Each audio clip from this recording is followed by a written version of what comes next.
ओम प्रणाम भगवान। आत्मदर्शी बाबा नगीना साहब जी द्वारा रचित अद्भुत ग्रंथ वेदानुवचन।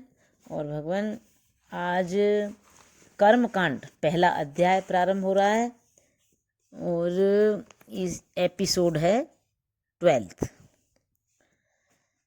वेदानुवचन कर्मकांड पहला अध्याय। कर्मकांड शास्त्र वेदों में एक मनोरंजक शास्त्र है जिसके द्वारा भौतिक मनुष्य तेजोमय देवता बन जाता है, लेकिन अनजान मनुष्य ख्याल करता है कि यह किस प्रकार हो सकता है, विचार करता है कि यह किस प्रकार हो सकता है। यदि यह विचार करे तो ईश्वरीय नियम में कुछ भी कठिनता नहीं है, क्योंकि वह अल्प विचार से जान सकता है कि जब तक वह मनुष्य नहीं बना था तो क्या था और कहाँ था। वह तत्काल निश्चय कर सकता है कि वह एक अपवित्र जल बिंदु था जो पिता के वीर स्रोत में रखा हुआ था, लेकिन जब समय आया तो प्रकृति ने उसे माता के गर्भ में जो गर्भाशय है सींचा। फिर वहां से वह प्राकृतिक परिपाक के द्वारा लोथड़ा बुदबुद कल निकट प्रसव बालक हो गया और नियत समय पर मनुष्य के रूप में प्रकट हुआ और जीवित प्राणी हो गया। इस कारण यह निश्चय पूर्वक जान सकता है कि वह पानी से बनाया गया है। अभी और अधिक विचार करना चाहिए कि जब वह पिता के वीर स्रोत में वीर नहीं बना था तो कहाँ था और क्या था। मैं विश्वास करता हूं कि वह अल्प विचार से ही तत्काल जान लेगा कि इससे पहले वह केवल अन्न था जिसे उसके पिता ने खाया। फिर वह पिता के पक्वाशय में पचा और उसका रक्त यकृत में गया और रस हुआ।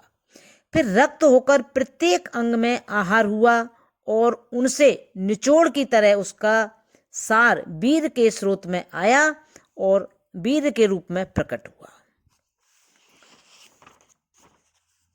अन्न का वास्तविक रूप घास पात में है जो धरती से निकलती है। इससे मालूम हुआ कि वह किसी समय धरती के गर्भ में था और उसने उसको वनस्पति के रूप में जना और फिर वह मनुष्य के पिता का आहार हुआ। इस तरह के सोच विचार से वह निश्चय कर सकता है कि वह आरंभ में मिट्टी था और मिट्टी से निकलकर दैवी प्रकृति के द्वारा रूप बदलता हुआ मनुष्य हो गया। अभी इसको यहीं पर विश्राम नहीं लेना चाहिए, वरन देखना चाहिए कि वह अब सदैव इसी मनुष्य चोले में नहीं रहेगा, बल्कि प्रकृति के नीचे पलटा खाता पहले बालक, फिर जवान, फिर बुढ़ा होता हुआ अंत में एक नियत समय पर वह मर जाता है और फिर धरती में गर्भित होकर मिट्टी हो जाता है। उस समय निश्चय होता है कि जहां से आया था वहीं फिर चला गया। यह न समझ लेना चाहिए कि अब फिर वह धरती से नहीं निकलेगा, बल्कि वह फिर घास पात के रूप में निकलेगा, क्योंकि देवी विधान यही है कि जो गर्भ में आता है वह जन्म अवश्य पाता है और जो बोया जाता है वह अंत में उगता है। फिर यह भी संभव नहीं कि वह सदैव मनुष्य का ही आहार हुआ करे, बल्कि हो सकता है कि वह पशु पक्षियों या कीट पतंगों का आहार बने। ऐसी दशा में वह उनके नर नारियों द्वारा पशु पक्षी या कीट पतंगा हो जाता है।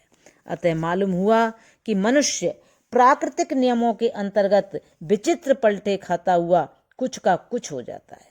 अनजान मनुष्य की बुद्धि आरंभ में चकित हो जाती है, पर अंत में वह निश्चय कर सकता है कि वह कभी मनुष्य कभी पशु हो जाता है, कभी पशु पक्षी बनकर चरता उड़ता और कभी ऊंट गधा बनकर लादा जाता और मार खाता है। इसी तरह हे भाइयों, तुम प्रत्येक चोले और प्रत्येक रूप में सैर करते कभी मिट्टी होते हो, कभी वनस्पति और कभी जीवित प्राणी हो जाते हो। वह वही अद्भुत चक्कर है जिसको वेद विद ब्राह्मण जन्म मरण का संसार चक्र कहते हैं।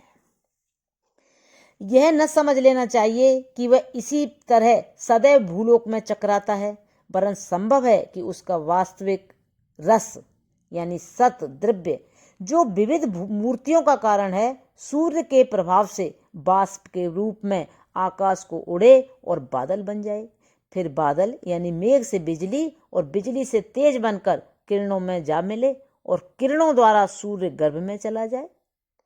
सूर्य में इसी तरह घास पात के रूप में पैदा होता हुआ ध्योलोक के निवासियों का आहार बनता है, जिनको देवता कहते हैं, और वहां उसी नियम से नर नारी देवताओं में भ्रमण करता हुआ देवता ही हो जाता है।